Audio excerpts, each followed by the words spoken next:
اللہ ہی کی جا سکتی ہے۔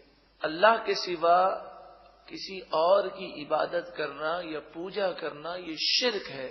لیکن جہاں تک مدد کا تعلق ہے، مدد میں یہ ہے کہ حقیقی مددگار تو صرف اور صرف اللہ تعالی ہے، لیکن انسان اگر اپنی زندگی کو دیکھے تو اس کی زندگی مخلوق کی مدد کے بغیر کامل اور مکمل نہیں ہوتی۔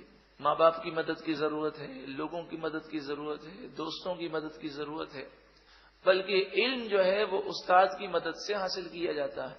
اور پھر اللہ تعالیٰ نے انبیاء، اولیاء اور فرشتوں کو بھی مقام عطا فرمایا۔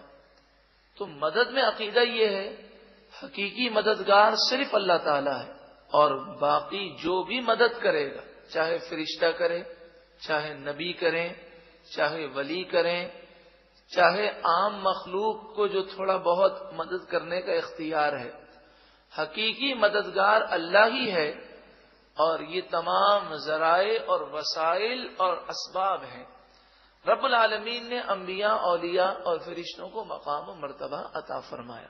اس مضمون کو اگر دیکھنا چاہیں تو سورہ تحریم آیت نمبر 4، فَإِنَّ اللَّهَ هُوَ مَوْلَاهُ، پس بے شک اللہ ان کا مددگار ہے، وَجِبْرِيلُ، اور جبریل مددگار ہیں، وَصَالِحُ الْمُؤْمِنِينَ، اور نیک مومن، صالح مومن مددگار ہیں۔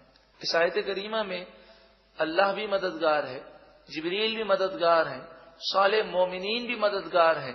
تو اللہ کا مددگار ہونا حقیقی ہے، جبریل اور صالح مومنین کا مددگار ہونا اللہ کی عطا سے ہے، اللہ نے انہیں مقام و مرتبہ دیا۔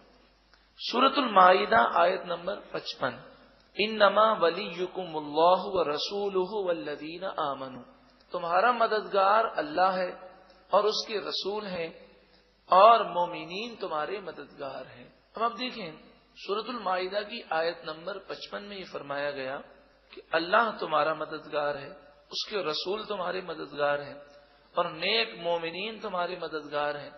تو اس آیت کا مفہوم یہی ہے، حقیقی مددگار صرف اور صرف کون ہے؟ اللہ، اور رسول اللہ صلی اللہ علیہ وآلہ وسلم، اور مومنین مددگار ہیں اللہ کی عطا سے۔ اس مضمون کو اگر آپ سمجھنا چاہیں تو کیسٹ کا نام ہے شرک کی حقیقت۔ یہ کیسٹ آپ باہر شریعت مسجد سے حاصل کر لیجئے، شرک کی حقیقت۔ اور اگر آپ کتاب پڑھنا چاہیں تو معیار ہدایت، یہ کتاب حاصل کر لیجئے، اس کا مطالعہ کیجئے۔ اہدی، تو چلا، اہدی کے دو معنی ہیں، تو دکھا، تو چلا۔ جب ایک مومن